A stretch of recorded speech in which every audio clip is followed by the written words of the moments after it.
औज़ुबिल्लाहि मिनश्शैतानिर्रजीम बिस्मिल्लाहिर्रहमानिर्रहीम सल्लल्लाहु अलैहि वबारक वसल्लम।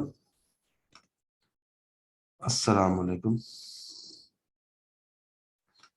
वो कब आए खुदा जाने।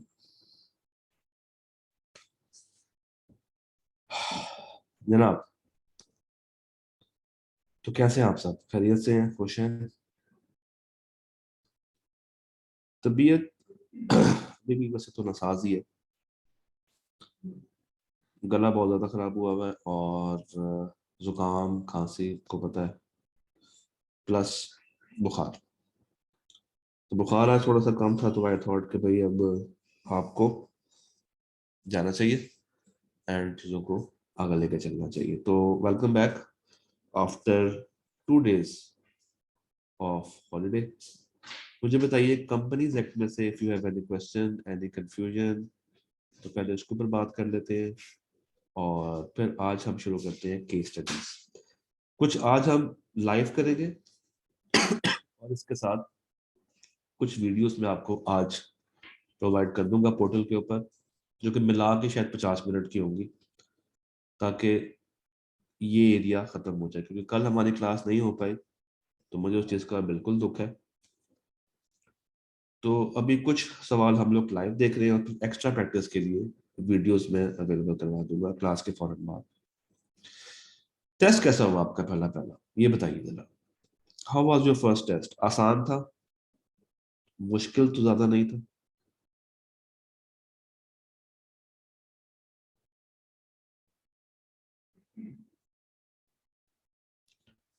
सर सिर्फ पूरा हुआ है?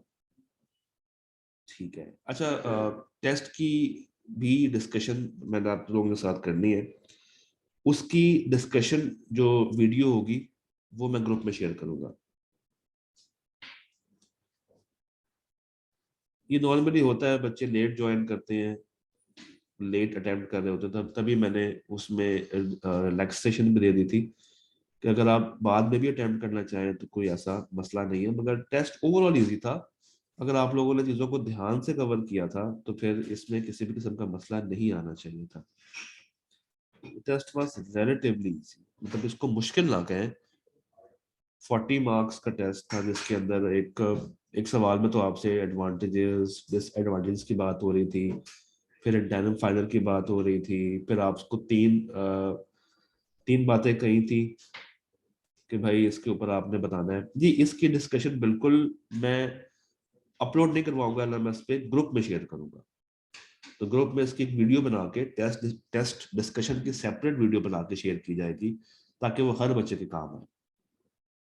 क्योंकि बच्चे अपने अपने टाइम पे टेस्ट अटेम्प्ट करेंगे, ठीक है।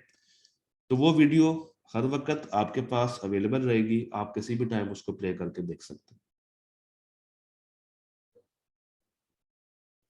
वो वीडियो आज नहीं तो मैं फिर कल लाजमी आपसे शेयर करूंगा, क्योंकि बहुत सारे बच्चे जैसे अभी मुझे कमेंट आ रहे हैं कि उन्होंने आज अटेम्प्ट करना है, तो कोई मसला नहीं, कल मैं उसको आपके साथ शेयर करूंगा।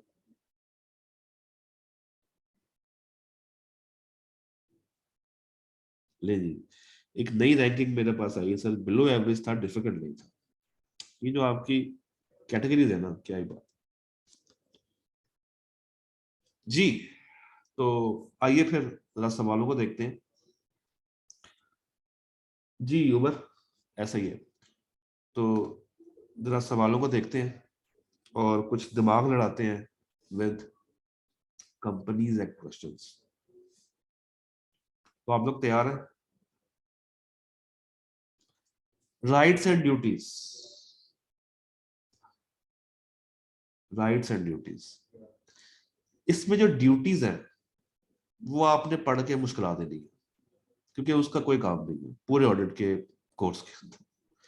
आप जब एक दफा पूरा कोर्स कवर कर लेंगे और वापस ड्यूटीज आके पढ़ेंगे तो वो वही बातें होंगी जो कि आपने पहले से पढ़ रखी होंगी। तो ड्यूटीज को माइनस करें। जो राइट्स हैं वो आप एक दफा पढ़ लेने हैं, और मैं कोशिश करूंगा कि वो जो वीडियो आपके साथ शेयर करूंगा उसमें वो राइट्स वाली बात कर दूं, ठीक है। तो ज्यादा परेशान उन चीज पे नहीं होगा। पढ़ लीजिएगा और मुझे बता दीजिएगा कि कोई मसला अगर आ रहा है। उसमें ये लिखा हुआ है कि ऑडिटर का ये हक होता है कि उसको तमाम इंफॉर्मेशन मिलेगी, तमाम सपोर्ट मिलेगी, जो मैनेजमेंट की रिस्पॉन्सिबिलिटीज है ना वो ऑडिटर के राइट्स है।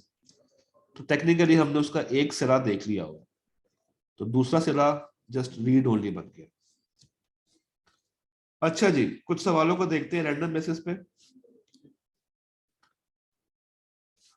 जैसे ये सवाल number 6, question number 6। Question number 6 में वो ये कह रहा है 3 नंबर के लिए, ऑटोमेटिक में ये सवाल आया था कि under the companies act 2017 identify the situations in which the commission may appoint a person to fill the vacancy of an auditor. सवाल ये कह रहा है कि कमीशन कब कब ऑडिटर्स को अपॉइंट कर सकता है। 3 नंबर के लिए आपने वो 5 बातें लिखी, तो मुझे बताइए 5 बातें कौन सी थी। जब पहला ऑडिटर टाइम पे अपॉइंट ना हुआ हो, जब सब्सिक्वेंट ऑडिटर अपने टाइम पे अपॉइंट ना हुआ हो, जब कैजुअल वैकेंसी अपने टाइम पे अपॉइंट ना हुई हो, जब ऑडिटर जो अपॉइंट किया गया था वो अनविलिंग हो, या अगर शुरू से ही कोई डिसक्वालिफाइड बंदा आपने अपॉइंट किया था, तो फिर एसएससीपी बीच में आता है और नए ऑडिटर्स को अपॉइंट करता है। तो ये ऑटोमेटिक का क्वेश्चन क्लियर है 3 नंबर के लिए।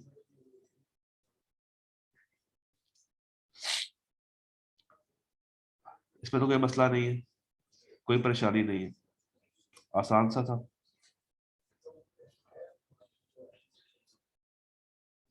ठीक है, स्प्रिंग 19 का एक सवाल देखते हैं। वो कह रहा है under the companies act, under the companies act state the procedures to be followed if the board of directors decides to recommend the reappointment of existing auditor for the next year। सवाल ये है कि आपने procedure बताना है अगर board of directors यानी कि कंपनी ये डिसाइड कर ले कि वो एग्जिस्टिंग ऑडिटर को ही रीअपॉइंट करेगी। तो अगर आपको वो प्रोसीजर याद है तो मुझे उसमें से बताइए कौन सी रेलेवेंट बात यहां पे आती है। अगर वही बंदा फिर से अपॉइंट किया जाएगा तो कौन सी रेलेवेंट बात यहां पे आपको लिखनी चाहिए। सोचिए जरा, दिमाग लड़ाइए, सोचें। बोर्ड चाहती है, बोर्ड ने रेकमेंड किया है कि भाई पिछला ऑडिटर ही कैरी ऑन करे। एक तो शेयर होल्डर्स का नोटिस जाना चाहिए, और दूसरी बात, दूसरी बात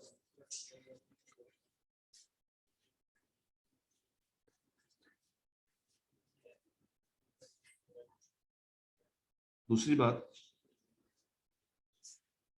मुझे बताइए कि क्या शेयर होल्डर्स या बोर्ड ने क्या उनसे कंसेंट ली है कि क्या आप अगला ऑडिट करना चाहते हैं या नहीं, या उनका फैसला है। यस, भाई उनसे तो पूछ लो कि वो दोबारा तुम्हारी कंपनी में आना चाहते भी हैं या नहीं। तो नंबर 1, चूंकि पिछला वाला ही अगर आगे आ रहा है तो उसको रिप्रेजेंटेशन नहीं देनी पड़ेगी, मगर उससे एक दफा कंसेंट ले लो, उसे पूछ लो कि भाई हम तुम्हें दोबारा से अपॉइंट करने लगे हैं, क्या तुम अपॉइंट होना चाहते भी हो या नहीं। सिर्फ बोर्ड के डिसाइड करने से, बोर्ड के रिकमेंड करने से मसला हल नहीं हो जाता। तो शेयर होल्डर्स को बताया जाएगा, कंसेंट ली जाएगी, और इस दफा रिप्रेजेंटेशन के ऊपर बात नहीं की जाएगी। ये 3 बातें आपने इन 2 नंबरों के लिए लिखनी है। फिर नीचे वो कह रहा है कि बोर्ड ऑफ डायरेक्टर्स की इंटेंशन है कि वो रीअपॉइंट करे एग्जिस्टिंग बंदे को। हाउएवर जावेद जो कि कंपनी का शेयर होल्डर है, उसकी एक ख्वाहिश है कि कोई डिफरेंट ऑडिटर को लाया जाए। तो 6 नंबर के लिए प्रोसीजर बता दें, इसमें क्या बातें आएंगी। ये 6 नंबर की बातें कौन कौन सी होंगी, कहां कहां पे लिखेंगे, कैसे कैसे लिखेंगे। सबसे पहली बात तो आपने लिखनी है कि भाई तुम्हारा कम से कम 10% का शेयर होल्डिंग होना चाहिए। उसके बाद नोटिस दो एजीएम से 7 दिन पहले, गुड। और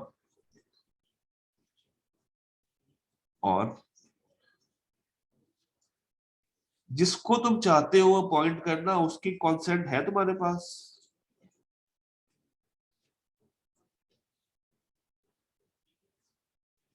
ठीक हो गया। तो ये तो काम करने थे किसने? शेयर होल्डर ने। अब जरा मुझे बताइए कंपनी के प्रोसीजर्स क्या क्या होंगे। कंपनी ने सबसे पहले अपनी वेबसाइट पे अपडेट करना है, कंपनी ने पुराने वाले को नोटिस भेजना है, और कंपनी ने अपॉइंटमेंट के 14 दिन के अंदर अंदर रजिस्ट्रार को बता देना है, और कंपनी ने उससे रिप्रेजेंटेशन डिमांड करनी है जो कि मीटिंग में पढ़ के सुनाई जाएगी। तो क्या ये 6 नंबर हासिल करना मुश्किल थे या आसान थे स्प्रिंग 19 में? अपने ईमान से बताइएगा। और इस तरह का सवाल आपको आ जाए फॉर 6 मार्क्स, तो क्या आपको लगता है कि एक मुश्किल सवाल में काउंट होता है? आसान है? अल्लाह का। चलिए जी, आसान सवाल तो हमने देख लिए, रट्टे वाले सवाल देख लिए। आए जरा स्प्रिंग 18 के ऊपर टेक्निकल सवाल के ऊपर भी नजर डाल। 4 नंबर के लिए आपने कमेंट करना है ऊपर वाली सिचुएशन के ऊपर। 5 March 2018 HSBN company chartered accountants has been offered कि तुम लोगों ने एक्सटर्नल ऑडिट करना है ताहिर लिमिटेड का। 2018 के ताहिर लिमिटेड सब्सिडरी है क्रिप्टो बैंक लिमिटेड की, और क्रिप्टो बैंक लिमिटेड का ऑडिट कोई और फर्म करती है। यानी कि क्या हो रहा है? अभी तक सवाल ने हमें क्या बताया, इसको मैप की फॉर्म में लेके चलते हैं जरा। सवाल ये कह रहा है कि एक है HSB, बल्कि काम करते हैं व्हाइट बोर्ड खोल लेते हैं जी। एक है HSB, इसका ऑडिट करने के लिए हमें कहा कहा जा रहा है। और एक है क्रिप्टो बैंक लिमिटेड, इसका ऑडिट कोई और कर रहा है।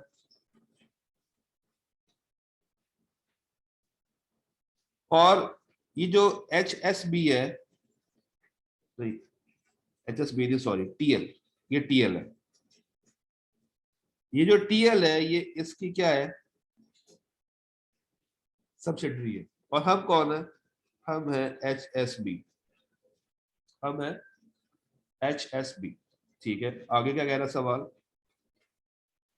सवाल आगे कह रहा है कि खातिम जो कि पार्टनर है वो CBL का क्रेडिट कार्ड इस्तेमाल कर रहा है, और जो उसका बैलेंस आउटस्टैंडिंग है वो 1.1 मिलियन है।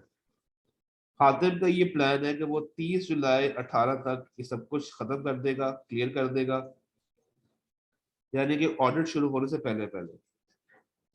और एक्सपेक्ट किया जा रहा है कि ऑडिट शुरू होगा 1 सर नवंबर स्क्रीन को। शो नहीं हो रही।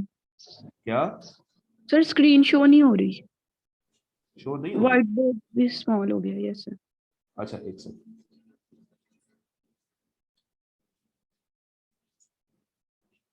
अब शो हो रही? अब शो हो रही? Yes sir. ठीक है, सवाल दोबारा से पढ़ लेते हैं। वो कह रहा है कि 2 कंपनियां हैं, एक है TL और एक है क्रिप्टो बैंक। हम है HSB, हमने ऑडिट करना है TL का। TL सब्सिडरी है CBL की, और CBL का ऑडिट कर रही है कोई और फर्म। हमारे फर्म के एक पार्टनर ने क्रेडिट कार्ड फैसिलिटीज ले रखी है CBL से, और जो बैलेंस आउटस्टैंडिंग है वो 1.1 मिलियन है। वो ये कह रहा है कि ऑडिट शुरू होने से पहले पहले मैं ये डेट क्लियर कर दूंगा, यानी कि 30 जुलाई तक। और ऑडिट कब शुरू होना है? 1 नवंबर को। 1 नवंबर को ऑडिट शुरू होना है। ईयर एंड क्या है? ईयर एंड है 31 दिसंबर 2018। सवाल ये है कि क्या ये इंडेप्टेड काउंट हो रहा है या नहीं हो रहा। क्या ये इंडेप्टेड काउंट हो रहा है या नहीं, सोच के जवाब देना।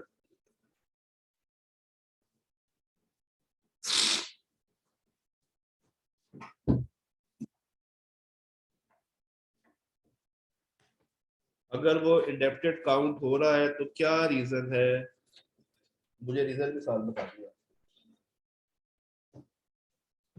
और अगर किसी को ये लग रहा है कि वो इंडेप्टेड काउंट नहीं हो रहा तो उसकी क्या रीजन है, ये भी आप लोगों ने मुझे बताना।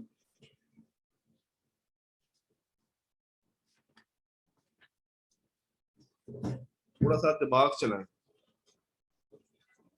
दिमाग दिमाग दिमाग दिमाग की जरूरत है इस सवाल के अंदर।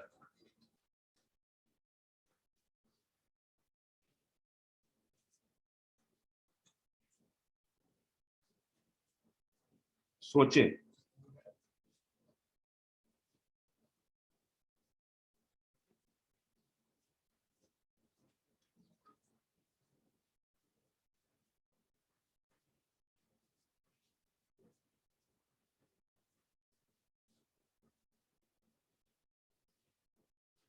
जी जी, सोचें सोचें।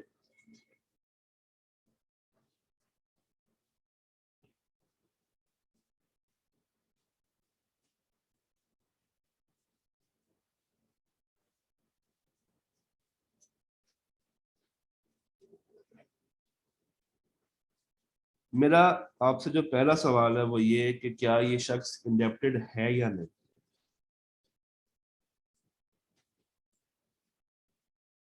इंडेप्टेड है, ठीक है। ये जो उसका प्लान है कि वो क्लियर कर देगा अगला ऑडिट शुरू होने से पहले पहले, क्या लग रहा है कि अगला क्या लग रहा है कि अगला ऑडिट कब शुरू होगा। क्या लग रहा है कि अगला ऑडिट कब स्टार्ट होगा।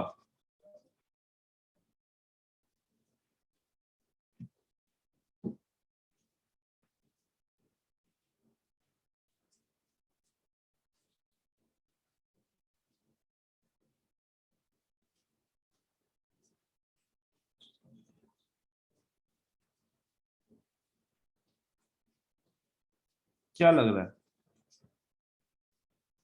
मुझे बताइए ऑफर कब हो रही है।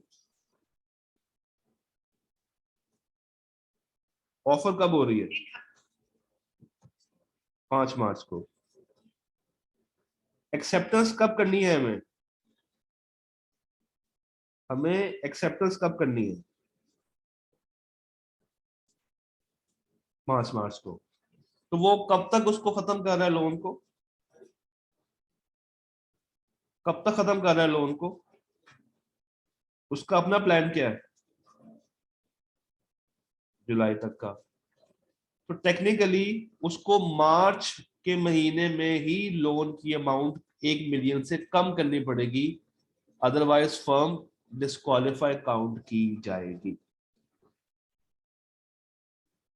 उसको 5 मार्च से पहले पहले लोन की अमाउंट 1 मिलियन से कम करनी पड़ेगी, क्रेडिट कार्ड की अमाउंट 1 मिलियन से कम करनी पड़ेगी, अदरवाइज वो फिर डिस्क्वालीफाई काउंट की जाएगी। तो ये सवाल आसान था बट उसने डेट्स में आपको फंसा दिया। सवाल आसान था, डेट्स में उसने उसने आपको फंसा दिया। नहीं, 90 डेज का इससे कोई लिंक नहीं है बेटा। 90 डेज तो सिर्फ यूटिलिटी कंपनीज के लिए होते हैं, उसमें हम अमाउंट को नहीं देखते। शाजिया, बात समझ आई। तो 90 डेज वाला कॉन्सेप्ट है वो यूटिलिटी कंपनीज वाला है।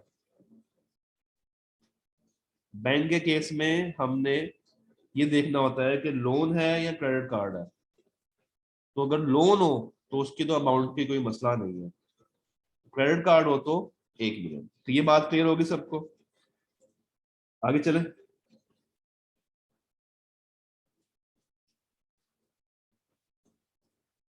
चलो जी। इसमें एक सवाल है, ये देखिए सवाल नंबर 9, ऑटम 16, बड़ा मजे का सवाल है। कहता है Dawood and company has received an offer for appointment as auditors of Jamal Limited. Wife of Dawood is share holder and a director in Royal Limited. ले जनाब, क्या हो रहा है? एक है जमाल लिमिटेड, एक है दाऊद लिमिटेड।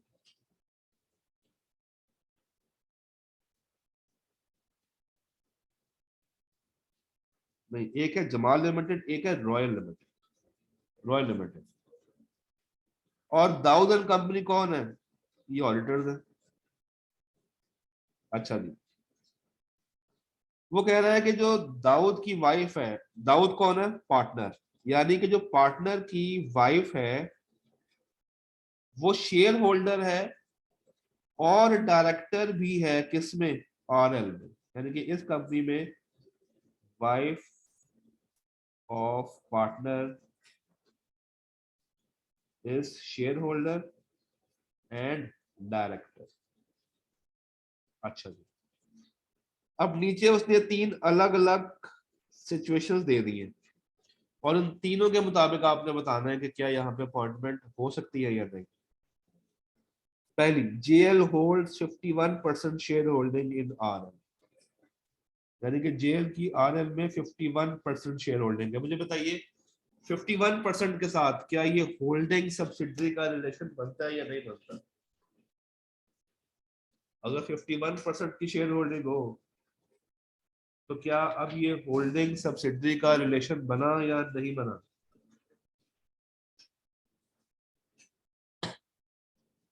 बनता है, ठीक है। अच्छा जी, दाऊद की वाइफ आरएल के अंदर शेयर्स रखती है, दाऊद की वाइफ आरएल में शेयर्स रखती है और वहां पे डायरेक्टर भी है।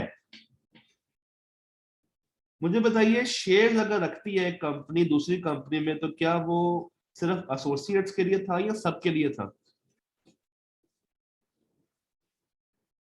वो शेयर्स वाली बात एसोसिएट्स के लिए थी या सबके लिए थी? वो स्पेसिफिक टू एसोसिएट्स थी, वो स्पेसिफिक टू एसोसिएट्स थी। तो यानी कि होल्डिंग सब्सिडरी के केस में तो शेयर्स वाली बात माइनस होगी। फिर वो वहां पे डायरेक्टर भी है, तो क्या हमने ये कहीं पढ़ा था कि स्पाउस ऑफ डायरेक्टर कंपनी का ऑडिट नहीं कर सकते? स्पाउस ऑफ डायरेक्टर कंपनी का ऑडिट नहीं कर सकती, क्या ये बात कभी हुई थी? ठीक है, तो क्या दाऊद आरएल का ऑडिट कर सकता है? क्या दाऊद आरएल का ऑडिट कर सकता है? नहीं कर सकता। तो क्या आरएल का ऑडिट अगर ना कर पाए तो वो अपनी होल्डिंग का ऑडिट कर सकता है? तो अगर आप एक कंपनी में डिस्क्वालीफाई हो जाते हैं तो फिर आप उसकी होल्डिंग के अंदर भी क्या हो जाते हैं? डिस्क्वालीफाई। तो इस सवाल के इस पार्ट में जो मेन कंसर्न था वो ये कि डिस्क्वालिफिकेशन डायरेक्टरशिप की वजह से हो रही है, शेयर होल्डिंग की वजह से नहीं हो रही, क्योंकि शेयर होल्डिंग की वजह से डिस्क्वालिफिकेशन सिर्फ कहां पे होती है? कहां पे होती है? एसोसिएट्स के केस में। ये बात समझ आई? ये बात क्लियर है? नीचे वो कह रहा है कि जेएल एसोसिएट है, लेट्स सपोज ये दोनों आपस में होल्डिंग सब्सिडरी नहीं है, ये आपस में एसोसिएट्स हैं। तो जब मैं एसोसिएट्स की बात करता हूं तो क्या एसोसिएट्स के अंदर शेयर होल्डिंग की वजह से डिस्क्वालिफिकेशन आएगी या नहीं आएगी?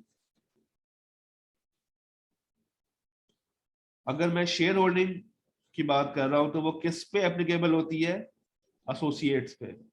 तो क्या एकदम से कह दूं कि चूंकि तुम्हारे पास शेयर्स हैं तो तुम मेरी कंपनी का ऑडिट नहीं कर सकते, या कुछ टाइम दो? अगर तो वो मुझे at the time of appointment बता रहा है कि भाई अपॉइंटमेंट की जा सकती है, शर्त यह है कि तुम्हें डिस्पोज करने पड़ेंगे 90 दिनों के अंदर अंदर, फिर तो अपॉइंटमेंट वैलिड है। बट अगर वो डिस्पोजल नहीं हो रही तो फिर ये अपॉइंटमेंट वैलिड नहीं मानी जाएगी। तो पार्ट बी क्लियर है।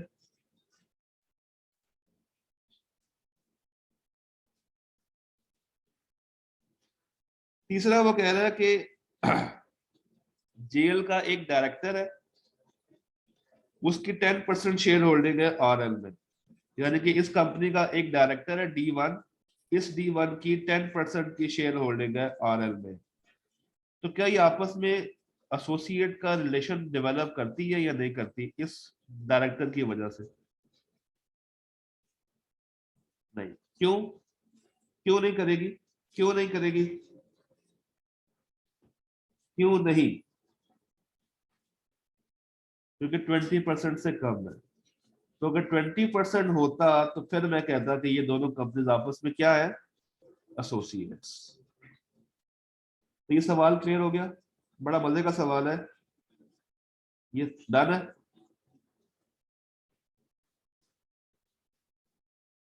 जी मिस, मिस का सवाल है जी मिस।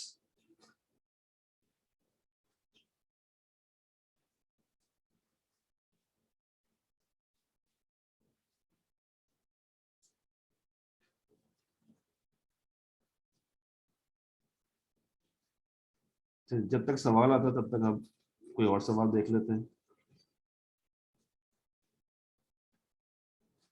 अगर एक डायरेक्टर, दोनों में डायरेक्टर होता तो फिर बिल्कुल वो एसोसिएट बनती। शर्त ये है कि वो नॉमिनी ना होता किसी भी एक में, और या किसी भी एक में इंडिपेंडेंट ना होता, तो फिर वो एसोसिएट ना बन पाती। डन। जी आगे चलते हैं। Kashif and Company Chartered Accountants has received an offer for appointment as the auditor of National Electricity Limited। यहीं तक रोक दे और मुझे बताइए कि अगर एक बिजली कंपनी आ गई है तो मुझे क्या देखना पड़ेगा, पैसे या डेज? क्या देखूंगा, पैसे या डेज? डेज, ठीक है।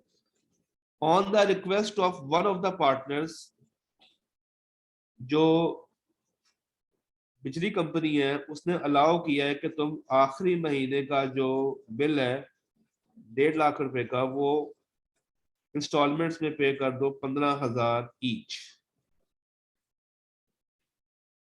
इंस्टॉलमेंट्स में पे कर दो 15,000 ईच। मुझे बताइए 1.5 लाख और 15,000 कितनी किस्तें बनेगी?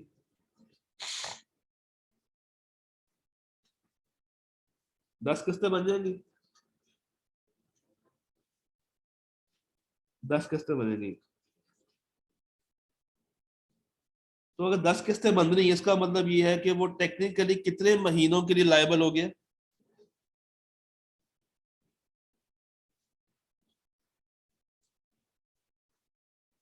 क्या 90 दिन क्रॉस हो गए इस एक गलती की वजह से?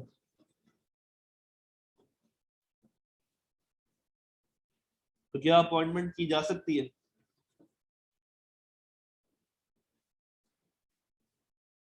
अपॉइंटमेंट के वक्त 1 मंथ था। बड़ी अच्छी बात आई कि सर अपॉइंटमेंट के टाइम पे तो 1 महीना था, बट आपको ये याद होगा कि अगर at the time of appointment आप वैलिड हैं, मगर बाद में सब्सिक्वेंटली आप अगर डिस्क्वालीफाई हो जाएं तो क्या आपकी वो क्वालिफिकेशन मानी जाती है? नहीं। बिल 1 महीने का है, बिल 1 महीने का है, कर्जा 1 महीने का है, मगर अब कर्जा 1 महीने का रहा नहीं है, वो 10 महीनों पे स्प्रेड हो गया। वो 10 महीनों पे स्प्रेड हो गया है।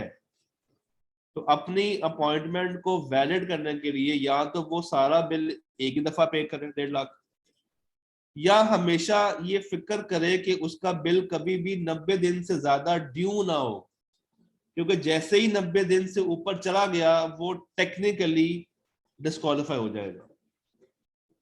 ये बात क्लियर है? जहां पे उसका बिल 90 दिन से क्रॉस कर गया तो वो ऑटोमेटिकली डिस्क्वालीफाई हो जाएगा, बेशक at the time of appointment 1 महीना,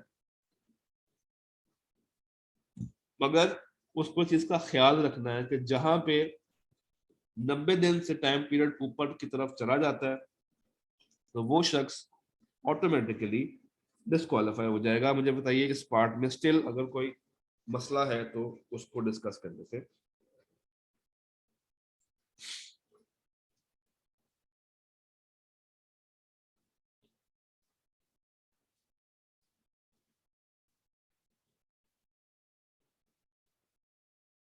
हाँ जी, क्लियर है।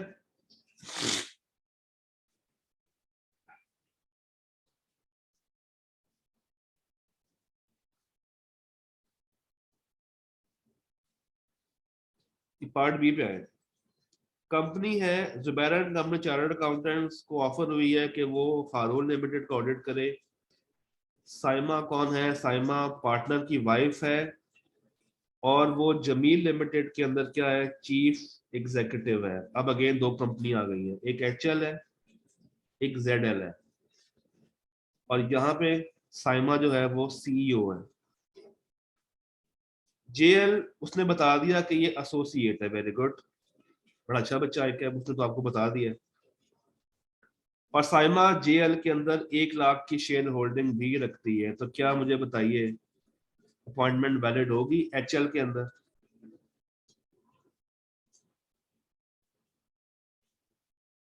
नहीं। तो अपॉइंटमेंट वैलिड करने का तरीका का क्या होगा?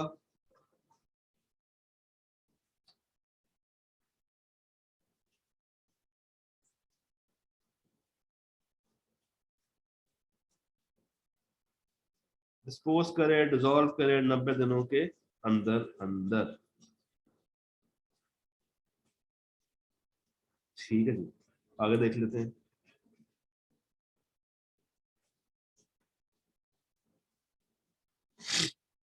ये सवाल आसान है।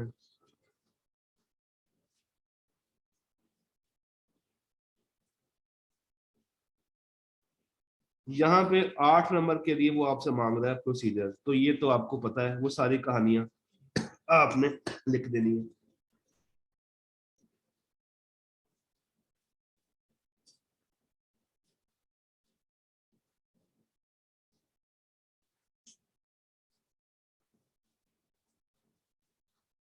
चलो जी, इसको देखते हैं।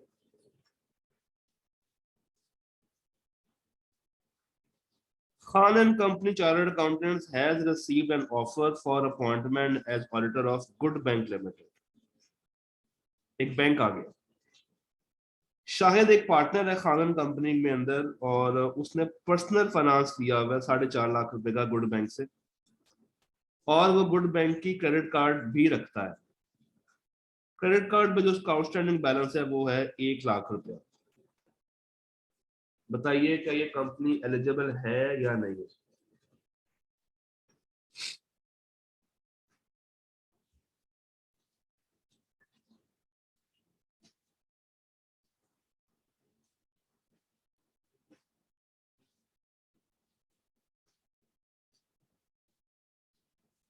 एलिजिबल है?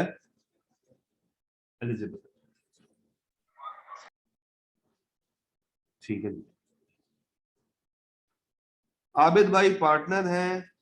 आबिद भाई ने ऑफर एक्सेप्ट की है साइमा लिमिटेड का ऑडिट करने की। साइमा जो है वो आबिद की वाइफ है, और वो 11% की शेयर होल्डिंग रखती है एसएल के अंदर, और वो वहां पे जनरल मैनेजर मार्केटिंग भी है। Saima dispose of the shares, उसने डिस्पोज कर दिए शेयर्स अपने पति की खातिर, मगर किए किसको? पति के बाप को, with in 30 days of appointment. मगर वो वहां पे अभी भी एम्प्लॉयमेंट के अंदर है। जरा खुद सोच के बताइए अपॉइंटमेंट वैलिड है या नहीं?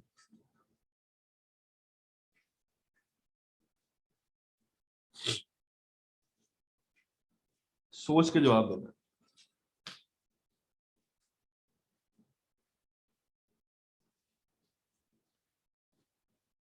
क्या ये अपॉइंटमेंट आपको वैलिड लग रही है या नहीं लग रही? क्या पति के बाप को शेयर्स देना कहीं मना है? पति के बाप को शेयर्स देना मना है? वैलिड है, ठीक है, आप पति के बाप को शेयर दे सकते हैं। अच्छा, वो कह रहा है कि साइमा ने शेयर्स तो डिस्पोज कर दिया मगर अभी भी वो वहां पे जनरल मैनेजर मार्केटिंग है। क्या जनरल मैनेजर मार्केटिंग डायरेक्टर होता है? नहीं। हमने क्या पढ़ा था? Spouse of director. स्पाउस के लिए सिर्फ डायरेक्टर होना मना है, एम्प्लॉय होना मना नहीं है। क्या ये कहीं पढ़ा था कि स्पाउस एम्प्लॉय नहीं हो सकती?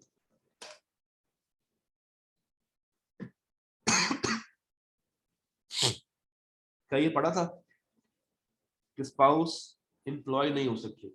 एम्प्लॉय हो सकती है, डायरेक्टर नहीं हो सकती। तो यहाँ पे अपॉइंटमेंट क्या है? वैलिड।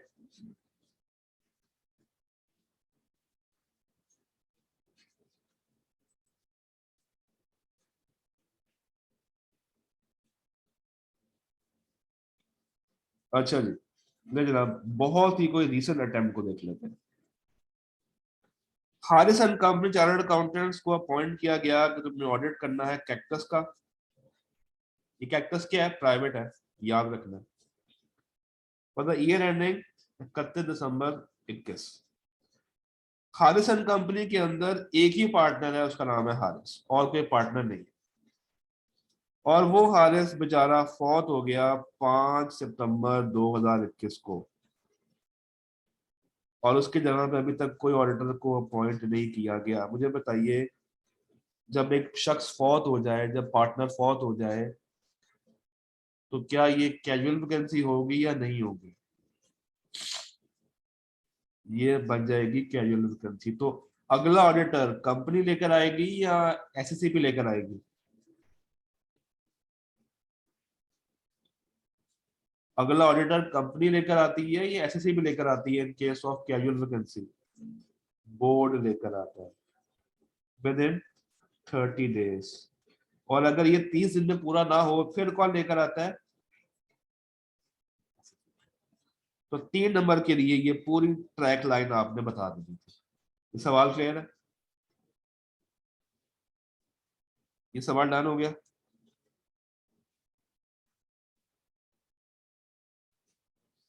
सलमान शेयर होल्डर है पोल्का डॉट का, और वो चाहता है कि वो एग्जिस्टिंग की जगह पे किसी और को लेकर आए। तो मेरा नहीं ख्याल कि ये सवाल अब हमें डिस्कस करना चाहिए, क्योंकि ये तो वही प्रोसीजर्स की बात कर रहा है। ये क्लियर है पोल्का डॉट वाला सवाल?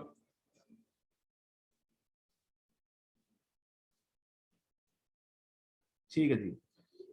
कॉस्ट अकाउंटेंट कॉस्ट ऑडिट की बात हो रही है यहाँ पे, ये उस वीडियो में आपको मिल जाएगा ये वाला पॉइंट। कॉस्ट ऑडिट वाला पॉइंट आपको उस वीडियो में मिल जाएगा, तो इस पे आपने ज्यादा परेशान नहीं होगा। फोर्थ क्वेश्चन भी उस वीडियो में अवेलेबल है।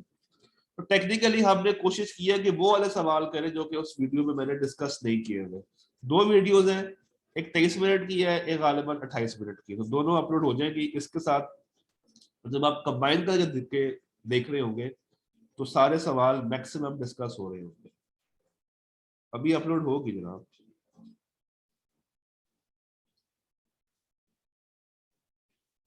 तो कल कल से हम लोग नया एरिया स्टार्ट करेंगे, नया चैप्टर स्टार्ट करेंगे, chapter number 13, code of ethics. Code of ethics हमने करना आज था, बट कल की छुट्टी की वजह से वो एक दिन डिले हो गया। तो कोई मसला नहीं, हम उसको कवर कर लेंगे।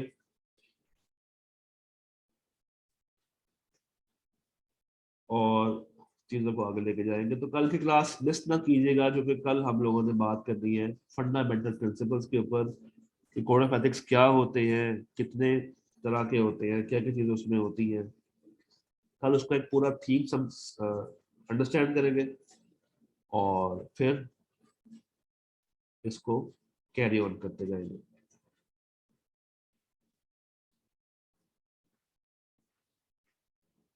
सर एसोसिएट तब कहलाएंगे जब 50% से कम शेयर होल्डिंग हो। देखो 51% शेयर होल्डिंग का मतलब ये है कि होल्डिंग सब्सिडी तो मौजूद है।